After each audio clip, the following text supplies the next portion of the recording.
Ini saya yakin udah pada hafal semua. Kalau rumah kosong kita bacain ayat kursi. Kalau hati lagi gelisah kita baca ayat kursi. Kalau ada jin baca ayat kursi. Kadang-kadang ada yang nawarin belanja ayat kursi. Allahu la ilaha illallah. Pergi sana, pergi. Gitu ya. Jadi ayat kursi pasti udah pada hafal. Ini zikiran. Gimana Ustazah kalau yang lagi haid? Gak apa-apa, baca aja karena nanti zikir. Meskipun itu salah satu ayat dalam Al-Quran. Ya, baca 365 kali selama 1 hari di awal tahun atau tanggal 1 bulan Muharram. Insya Allah. Kemudian apalagi jamaah sekalian? Yang berikutnya adalah kita niat dan azam. Niat itu pelaksanaan, azam itu cita-cita. Artinya laksanakan, buktikan kebaikan-kebaikan yang sudah kita rencanakan. Duha harus nih paksain, tahajud harus nih kerjain, Quran kalau nggak sekarang mau kapan lagi. Ya, jadi amalan-amalan yang terkait dengan ibadah ubudiyah kita, hablum minallah maupun hablum minannas. Apa hablum minannas? Tolong menolong. Di antara yang harus kita lakukan yang berikutnya adalah sedekah. Pertama, baca doa akhir tahun dan awal tahun. Kedua, baca ayat kursi 365 kali.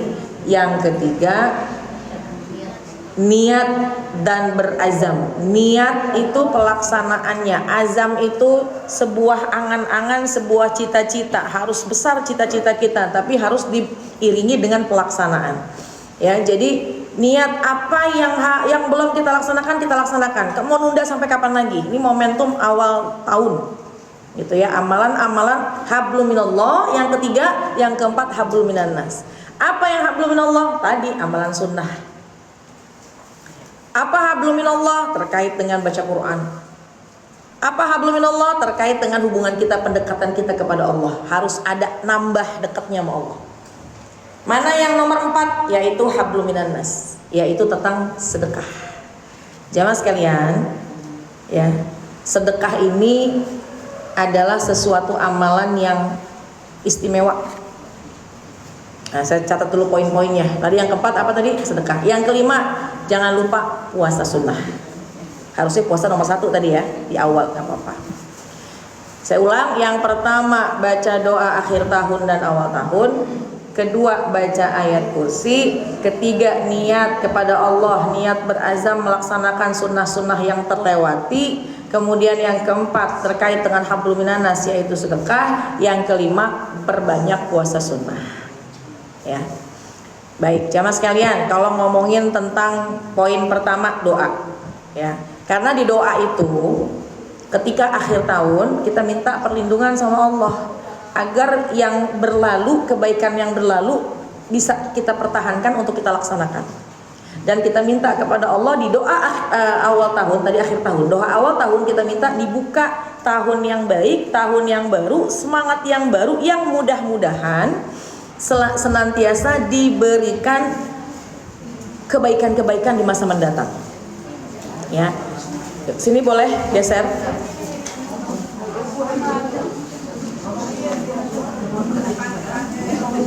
Silakan sebelah sini.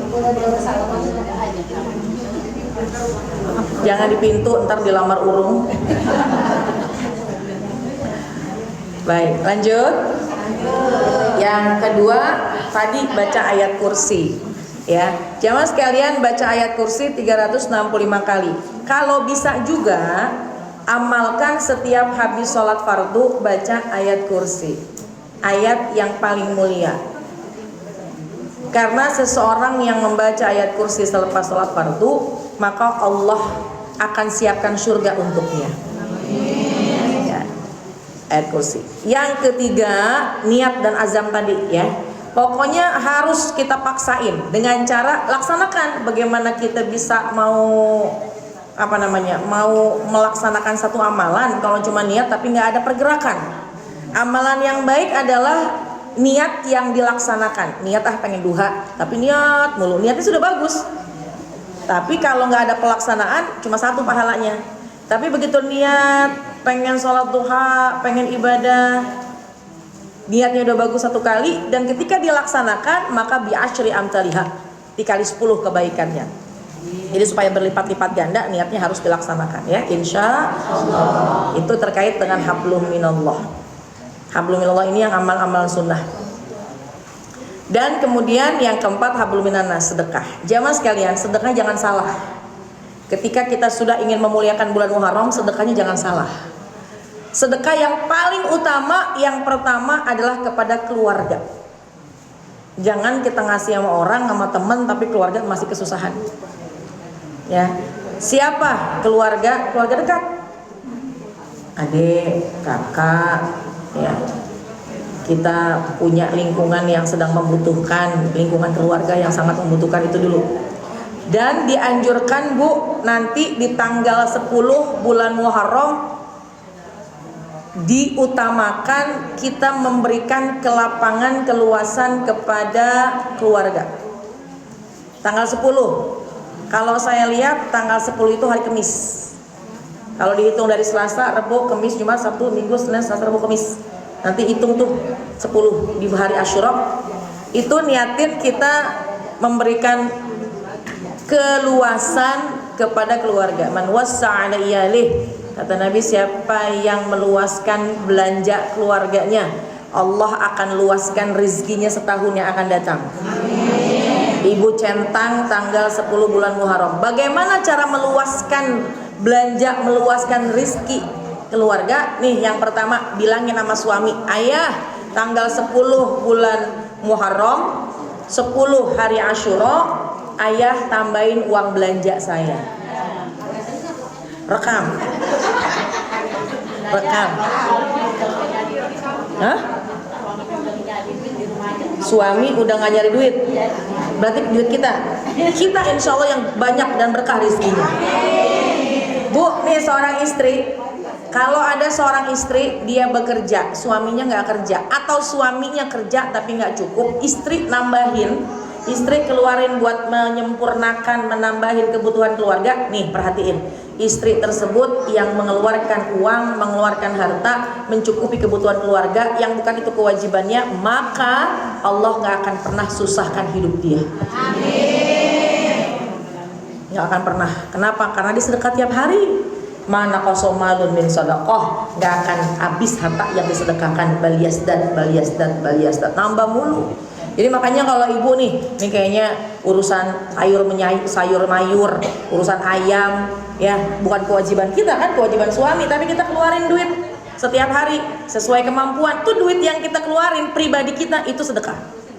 Akan diganti sama Allah dengan yang berlipat ganda. Coba aja rasain, seorang istri yang royal sama keluarganya, yang suka membantu keluarganya, dia nggak akan pernah susah. Allah akan kirimkan rezeki dari mana aja caranya. Ya, apa begitu dia mau, ya Allah pengen gitu punya kerudung model baru, ntar besok-besok ada tuh, ada duitnya. Masya Allah. Jadi semangat wahai pejuang-pejuang, ini istri solehah semua. Insya Allah yang gak perhitungan sama lakinya, insya Allah. Tapi kalau ada suami yang memang memberikan nafkah, alhamdulillah, ya rekam, ada hadisnya. Siapa yang meluaskan, melapangkan belanja keluarganya di hari Asyura, Allah akan lapangkan rezekinya sampai setahun yang akan datang. Catat hari Asyura tanggal 9. Ingetin suami, ayah besok hari Asyura tambahin belanja saya. Bukan kemauan saya, kata Nabi, Allah akan banyakkan uangmu, Allah akan luaskan rezekimu ayah. Gitu. Insya Allah. Uangnya udah sampai ke kita apain? Terserah, tapi kita belanjain lagi ya. Hari itu masaknya berbeda dengan hari-hari biasa. Kalau biasanya ibu masak 5 macam sehari, kebanyakan. Tunggu dulu, 5 macamnya: ayam goreng, lalapan timun, terong goreng, tempe goreng, sambel, sayur lagi 6 berarti kan. Besok tambahin, oh ada ayam goreng, tambahin beli ikan. Oh ustazah, kalau gitu boleh nggak tambahinnya lalapannya? Biasanya lalapannya timun, lalapannya lenca. Besok tambahin dah tuh sama daun selada. Jangan lalapan yang ditambahin, tambahin dagingnya, tambahin sayurnya yang rada lain gitu, berbeda. Sayurnya soke, jangan asem mulu. Boleh nggak asam? Boleh. Paling enak Bu sayur asam pakai ikan asin, makan favorit saya itu. Tapi berbeda besok bikin sop. Ya, kebetulan nih daging kurban masih ada. Jangan pakai yang itu. Hah? Beli.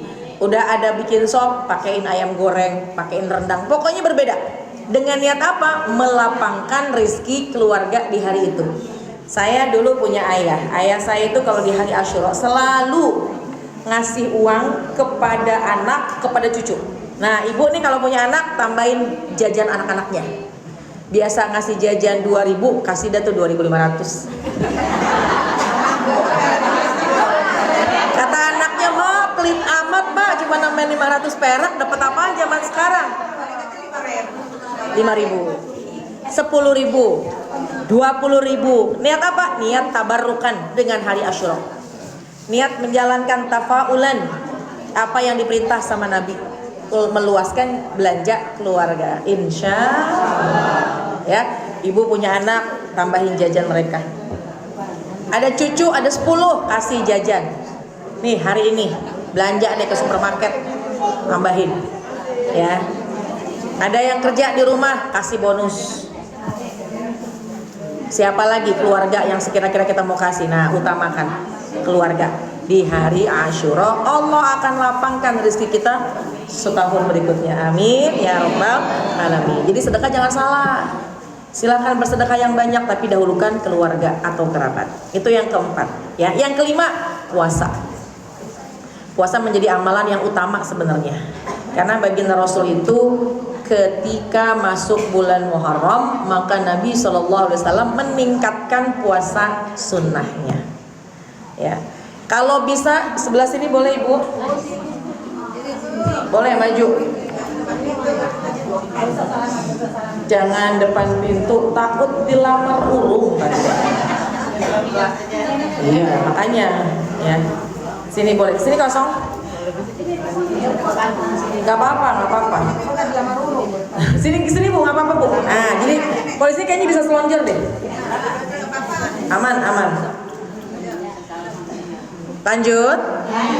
Puasa, kalau bisa puasa 10 hari pertama di bulan Muharram. Dari mulai hari Selasa, Rabu, Kamis, Jumat, Sabtu, Minggu, Senin. Kalau bisa 10 hari. Terus Senin, Selasa, Rabu, sampai Kamis lagi. Senin, Selasa, Rabu, Kamis, Jumat, Sabtu, Minggu, Senin, Selasa, Rabu, Kamis, 10 hari pertama. Kalau nggak bisa 10 hari pertama, paling nggak puasa hari Tasu'a dan hari Asyura. Tasu'a diambil dari bahasa Arab tis'a, 9, angka 9. Artinya tanggal 9 bulan Muharram. 9. Dan tanggal 10 hari Asyura. Cakep puasa tanggal 9 dan tanggal 10. Hari Tasu'a, hari Asyura, 9 Muharram, 10 Muharram. Kalau nggak bisa 9 dan 10, paling nggak puasalah di hari Asyuranya. Tanggal 10-nya. Dihapuskan dosa setahun yang lalu. Tapi Nabi menganjurkan kita. Sunnah sangat dianjurkan, sunnahnya sunnah yang qauliyah, sunnah yang diucap sama Nabi. Kalau saja tahun depan umurku masih ada, maka aku akan sandingkan puasa Asyura dengan 1 hari sebelumnya, yaitu hari Tasu'a. Nabi nggak ngerjakan, Nabi tidak mengerjakan karena Nabi meninggal dunia. Tapi pesan buat kita, kalau kita besok ketemu hari Asyura, puasa di hari Asyura tanggal 10, jangan lupa puasa juga di hari Tasu'a tanggal 9. Untuk apa? Membedakan kita umat Nabi Muhammad SAW dengan umatnya Nabiullah Musa alaihissalam. Kenapa? Karena di hari Asyura 10 bulan Muharram, Nabiullah Musa alaihissalam selamat dari kejaran Fir'aun. Ya, umatnya berpuasa. Bedanya kita umat Nabi Muhammad, ya, tentu kita tambahkan dengan hari puasa di hari Tasu'a. Insya Allah. Bisa 10, alhamdulillah. Nggak bisa Tasu'a dan Asyura. Taswa nggak bisa, Asyura aja. Asyura nggak bisa juga, nggak apa-apa, sunnah. Tapi sebisa mungkin kita laksanakan, insya Allah. Jamaah sekalian, beberapa orang memahami bulan Muharram bulan lebarannya anak yatim, betul ya? Bulan lebarannya anak yatim. Maka ada yang ngebarengin hari Asyura. Nah tadi kan berbagi tuh. Ada yang ngebarengin ke rezeki buat keluarga, boleh. Ada yang ngasih buat anak yatim, boleh. Nggak perlu dibarengin di tanggal 10-nya, nggak apa-apa. Pokoknya ambil momentum Muharram, kita bisa berbagi kepada keluarga dan kepada anak yatim. Ya. Cuma harus diperhatikan Bu, yang namanya anak yatim ini disantuni bukan cuma bulan Muharram doang. Emang ada sih lebaran anak yatim istilahnya, hari rayanya anak yatim. Tapi maaf, jangan cuma bulan Muharram doang kita sibuk memberikan santunan kepada mereka. Lah, mereka kan hidup sepanjang tahun. Setelah bulan Muharram ada bulan Safar, ada bulan Rabiul Awal. Udah Maulid lagi Bu ya. Rabiul Awal, Rabiul Akhir terus. Jadi kita niatin kalau memungkinkan bulan Muharram kita santuni anak yatim, dan di bulan-bulan lainnya pun juga kita senang bersedekah menyantuni mereka, insya Allah ya. Nah, jadi betapa banyak kemuliaan, banyak hal yang bisa kita laksanakan di bulan Muharram besok. Baik, ada pertanyaan tentang Muharram sebelum kita masuk ke pembahasan kitab? Nggak ada? Wajah-wajahnya kayaknya udah pada ahli ilmu semua. Ilmunya di luar kepala, insya Allah. Hah? Di luar kepala, ilmunya di luar kepala. Ini kepala di sini, ilmunya di mana tahu. Khair, insya Allah. Baik jamaah sekalian, kita lanjutkan kitab bab yang pertama. Ya, insya Allah bulan depan baru saya bawa kitabnya ya. Jadi jamaah sekalian, pembahasan kita itu adalah kitab akhlak. Akhlak kepada Allah ini ada 10 poin. Dan berikutnya akhlak kepada sesama manusia itu ada 20 poin. 22 poin. Dan kemudian akhlak kepada diri kita sendiri itu ada 11 poin. Nanti insya Allah setiap pertemuan akan saya bahas 1 poin penjelasan.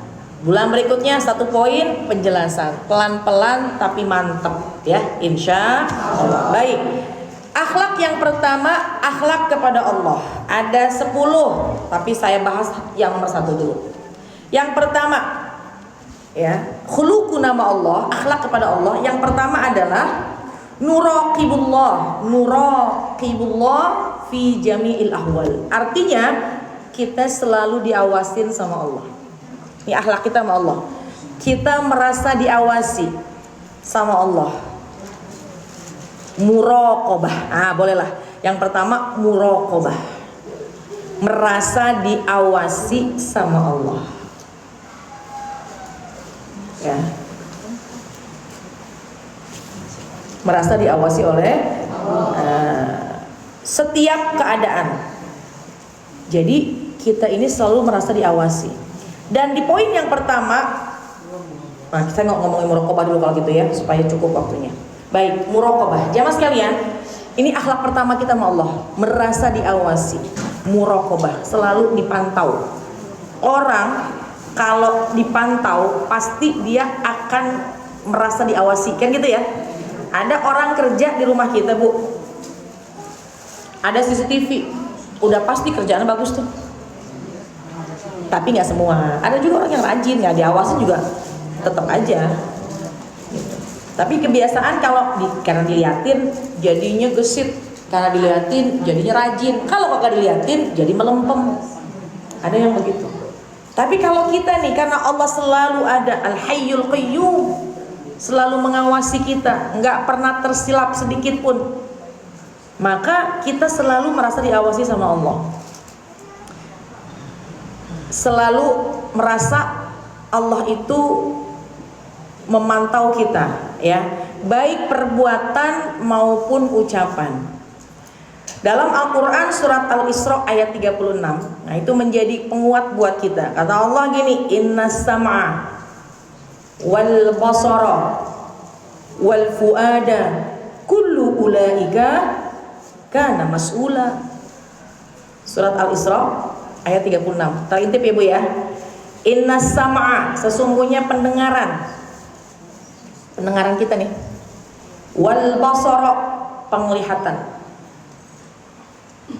Wal fuada, hati, fuad. Ibu, ada suami namanya Fuad? Ada ya? Fuadi. Ya. Kullu ulaika, semuanya itu nanti karena mas'ula, akan diminta pertanggungjawabannya. Telinga dengar apa, mata mandang apa, lisan mengucap apa, hati berkata apa, semua akan ada pertanggungjawabannya. Itu bisa menjadi motivasi pertama kita bahwa segala sesuatu pasti akan diminta pertanggungjawabannya. Ya. Takarannya gini Bu, kalau kita melakukan sesuatu, kita malu dilihat sama orang, tandanya kita lagi melakukan dosa. Kalau kita melakukan sesuatu, orang lain tahu nggak ada masalah, nggak apa-apa, berarti kita tidak melakukan sebuah kesalahan. Itu ngukurnya gampang. Saya mau tanya, kira-kira ada orang jahat, apa ya? Mencuri, korupsi. Kalau ketahuan sama orang, kira-kira dia malu apa enggak? Ada nggak orang yang mencuri, korupsi terang-terangan? Orang korupsi, mencuri, pasti dia bersembunyi. Kalau diketahui sama orang, tiba-tiba ada orang yang melihat, dia lari. Nah itu kan sesuatu dosa. Jadi ngukurnya adalah ketika sesuatu yang kita kerjakan takut ketahuan sama orang, itu tanda-tanda kita sedang bermaksiat. Karena kalau mau masukin CCTV Allah selalu memandang kita, melihat kita, bisa juga. Cuma kadang-kadang nih udah dalam takaran iman yang tinggi. Tapi biar gampang gitu, apa yang kita laksanakan orang tahu dan itu nggak ada masalah, berarti kita nggak salah. Ibu lagi masak, ketahuan sama tetangga, kok lagi masak kok? Iya. Takut nggak kita ketahuan? Nggak ada masalah, pekerjaan mubah. Lagi ngaji, mau kemana tuh dia tuh? Mau ngaji, ketahuan kita mau ke majelis taklim, ketahuan sama temen, masalah nggak? Misalnya ada seseorang menuju ke tempat maksiat, ke tempat yang penuh dengan apa sih, tempat gelap tuh, dunia gemerlap malam. Ya, wah, emak tahu bar. Pokoknya dunia yang gelap gitu. Ada orang yang ketika, jangan sampai dia tahu nih, saya malu kalau dia tahu, maka itu ada sebuah kesalahan. Meskipun kadang-kadang jamaah sekalian, ada orang yang mohon maaf tertutup hatinya, ya. Khatamallahu ala qulubihim, udah ditutup hatinya, dia mau maksiat kek, mau kebaikan kek, bahkan dia gampang dan menampakkan kemaksiatan. Ada juga yang begitu, naudzubillah wa iyadzubillah. Nah jadi sekarang jamaah sekalian, hati-hati ketika kemaksiatan nampak, kita juga harus menampakkan kebaikan. Berapa banyak sekarang di media sosial tuh, mohon maaf, yang namanya menampakkan kemaksiatan. Kita harus menampakkan kebaikan. Kita harus menyampaikan syiar Islam kita, ya. Nah jadi gitu, yang namanya merasa diawasi, maka itu menjadi benteng kita dari melakukan kemaksiatan. Ma yalfizu min qaulin illa ladaihi raqibun atid. Tidaklah, ya, seseorang ketika berucap tidak akan luput dari catatan malaikat raqib dan atid. Nah jadi hakikatnya kita semua ini Bu, diawasin sama Allah buat ngukur supaya kita nggak salah, yaitu kalau kita melakukan ini malu nggak? Ini kalau orang lain tahu kita malu nggak? Kalau kita melakukan ini kira-kira Allah ridho nggak? Ada rem, sehingga dengan demikian akan menambah ketakwaan kita kepada Allah Subhanahu wa ta'ala.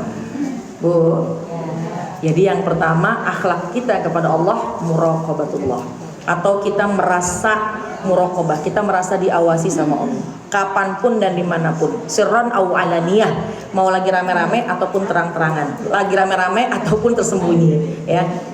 Ibu bisa bedain kalau sholat lagi rame-rame, pakaiannya apa, bacaannya apa, gerakannya gimana. Lalu bagaimana ketika lagi sendirian, pakaiannya apa, bacaannya gimana, gerakannya bagaimana. Kalau yang terang-terangan dengan yang sembunyi-sembunyi, yang terang-terangan rame-rame dengan ibu sendiri, sama maknanya ibu punya sifat adil. Ibu tidak punya sifat munafik. Tapi kadang-kadang begitu banyak orang, sholatnya khusyuk. Allah. Bacaannya panjang, mu'minahnya panjang, kenaknya cakep, sujudnya lama, doanya panjang, sampai orang bilang ya Allah ibadahnya luar biasa itu. Tapi begitu lagi sendiri di rumah, mukenanya ala kadarnya. Kenapa? Kalau yang tadi kan dilihat jadi cakapan dikit. Kalau di rumah ya udah yang ada aja. Nah itu dari pakaian yang udah berbeda aja, itu sudah menjadi sebuah perubahan niat hati kita. Dasternya nggak apa-apa, emang daster kagak bisa lepas sih bawa daster. Ya. Pakaian mukenanya, Bu. Kalau daster saya nggak bisa menghilangkan ibu dari daster, karena wajah-wajah berdaster semua ini kayaknya. Ya, bukan dasternya, pakaiannya. Artinya pakaian mukena, pakaian sholat kita kan mukena. Pakaian kita kan sholat mukena. Artinya mukena yang kita pakai. Contoh kalau laki-laki, kalau di luar pakai pakaian takwa, pakaian koko, bagaimana ketika di rumah? Oh di luar pakai koko, di luar pakai sarung, pakai peci. Begitu di rumah kaos doang. Itu yang harus dirubah. Merasa apa? Merasa diawasi. Dimanapun kita merasa diawasi sama Allah, bukan merasa diawasi sama manusia. Biasanya yang begitu mohon maaf ngerasa diawasinya sama manusia. Malu sholat dilihat pakai kaos, malu sholatnya pakai celana, tapi akhirnya pakai koko, pakai sarung, memantaskan diri, cakep, bagus. Tapi begitu di rumah lakukan hal yang sama, karena hakikatnya bukan kita minta pengawasan manusia, kita diawasi terus sama Allah. Mau di luar, mau di dalam, rame-rame sendiri, Allah selalu melihat kita.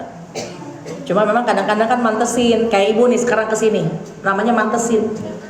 Ibu kesini kenapa pakai baju panjang? Kenapa pakai baju cakep? Kenapa pakai kerudung? Mantesin. Ada nggak yang kesini pakai daster? Kagak mantesin namanya itu.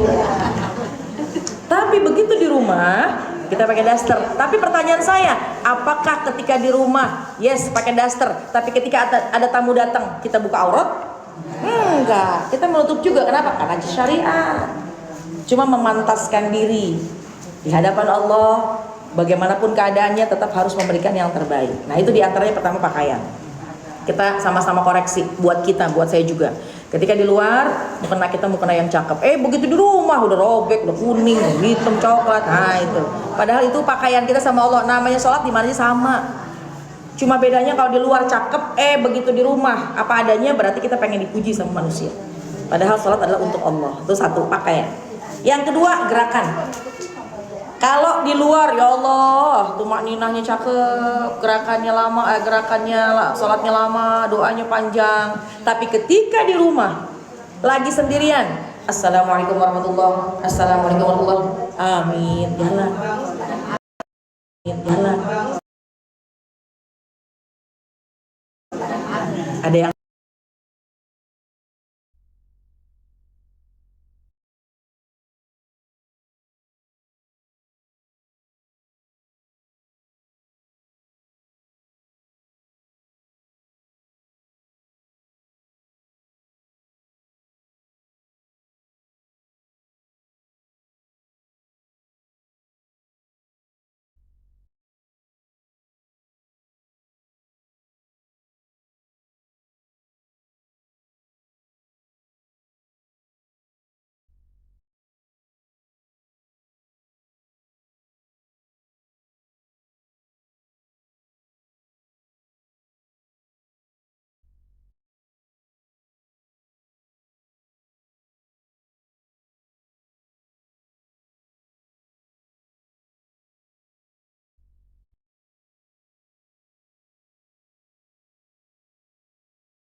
dipantau, insya Allah ucapan kita ucapan yang baik, sikap kita sikap yang baik, hati kita hati yang baik, ibadah kita pun ibadah yang baik dimanapun dan kapanpun.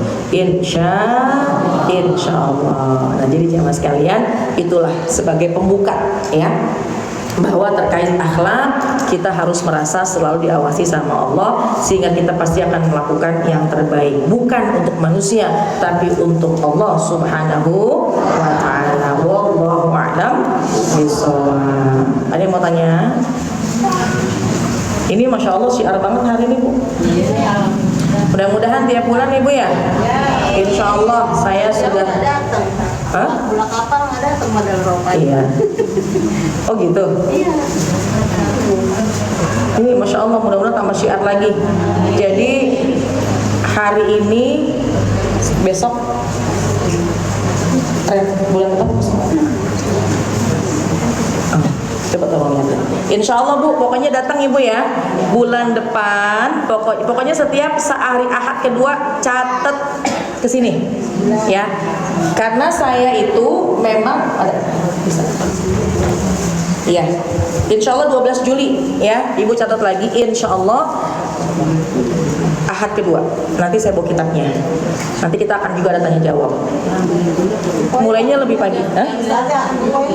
Oh ya, mulainya di sini jam berapa baca Yasin tadi? 7:30 udah baca Yasin, Bu. Jadi Ibu 7:30 udah baca Yasin, mundurin 2 jam. Karena Ibu biasanya pakai alis setengah jam.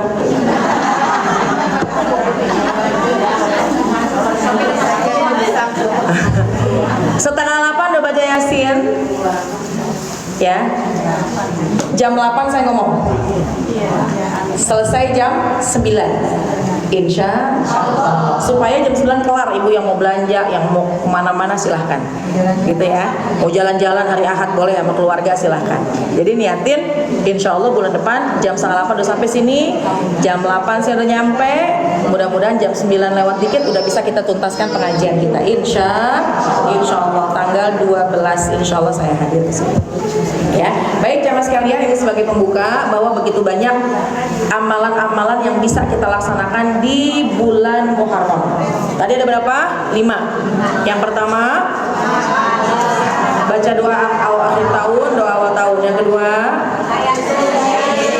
ayat kursi 365 kali. Yang ketiga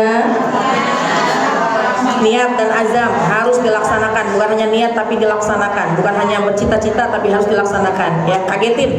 Kalau kata orang Betawi, kagetin tentang kebaikan. Ya, apa dikagetin? Paksain, gerakin, nanti akan jadi kebiasaan. Yang keempat, sodako. Terkait dengan hablum minan nas, jangan salah, hablum minan nas atau sedekahnya ini kepada kerabat dan kepada keluarga, kepada anak yatim. Pokoknya berbagi. Uang kita jangan kita pelit, jangan kita simpan, kita keluarin. Yang kelima, berpuasa. Insya Allah ya, mudah-mudahan dengan kita mengawali tahun baru, dengan mengawali bulan Muharram dengan penuh kebaikan ibadah, insya Allah kita pun juga akan dimuliakan oleh Allah Subhanahu wa ta'ala. Ya, terkait dengan akhlak ya, yang pertama sebenarnya poin pertama ada 2, Bu. Pertama terkait dengan muraqabah, yang pertama terkait dengan merasa diawasi sama Allah, dan masih pembahasan nomor 1 yaitu ikhlas. Ikhlas. Ini belum baca adawat. Oh tadi bukan ya. Yang puasa itu misalnya di dari apa tuh di bulan Muharram itu tanggal 1 berhalangan? Boleh. Kalau tanggal 1 berhalangan ya tanggal 2. Tanggal 2 masih berhalangan tanggal 3. Tanggal 3 masih berhalangan tanggal 4. Terus tanggal 5, tanggal 6 selama itu nggak apa-apa. Karena sunnah. Kalaupun akhirnya berhalangan terus sebulan, ada aja urusannya, misalnya ya sunnah nggak apa-apa. Tapi sebaiknya ambil kesempatan kita untuk berpuasa. Puasa ini adalah amalan yang sangat diutamakan. Baginda Rasul itu ketika masuk bulan Muharram, karena bulan Muharram bulan yang mulia, baginda Rasul di antara amalan yang sangat beliau tingkatkan adalah berpuasa, puasa sunnah. Silahkan ya, insya Allah. Ada lagi? Besok Senin.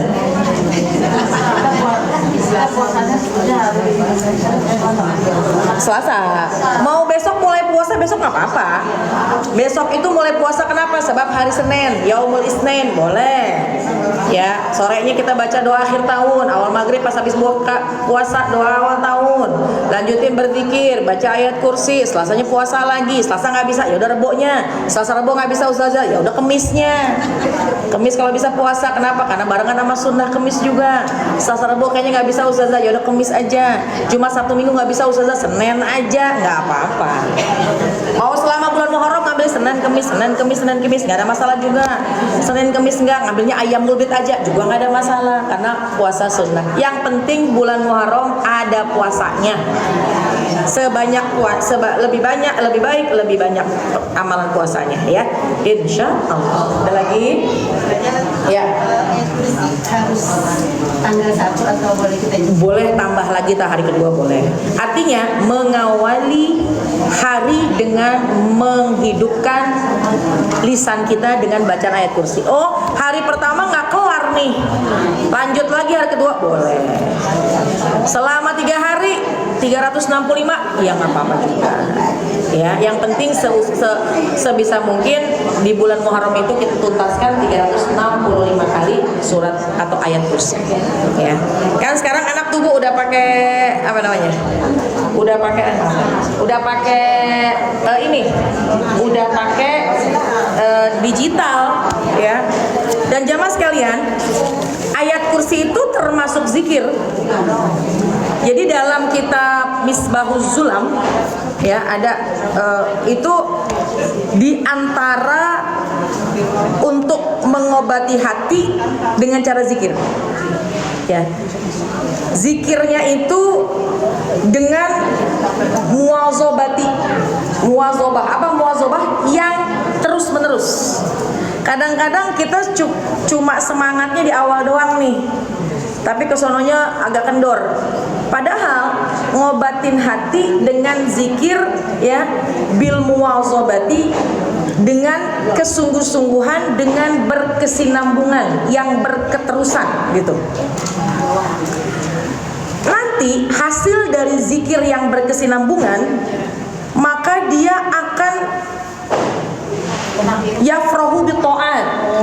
Yang pertama, dia akan senang kalau melakukan ketaatan. Hasil dari zikir yang berkesinambungan, maka dua. Yang pertama, yafrahu bi ta'at, dia gembira gitu. Kalau mau melakukan ketaatan senang gitu. Ada salah seorang syekh pulang dari mengajar, pergi pagi, siang, sore, capek.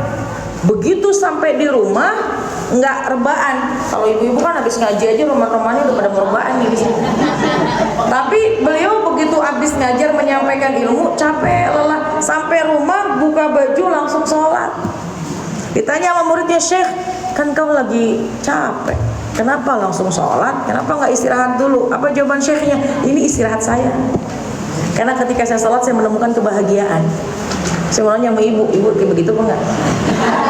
Belum? Sama saya. Belum juga, kita belum sampai tingkatan itu.